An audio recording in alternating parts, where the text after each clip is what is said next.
how to change graph style in ExpertOption app. So in this video, I will show you how to do that. Just follow a few easy steps. Now let's get started. Now, first of all, open the ExpertOption. First, unlock your phone and open the ExpertOption app, and you will see the main screen with your trading charts. And after that, look at the top menu. At the top of the screen, you will see different options like chart settings, indicators, and time frames.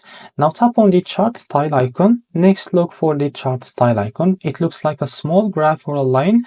Tap on it and open the style option. So after that, choose a graph style. So once you tap on that icon, you will see different styles for the chart, like a candlestick, line, or bar chart. Tap on the style you would like. After that, adjust the settings. It's optional.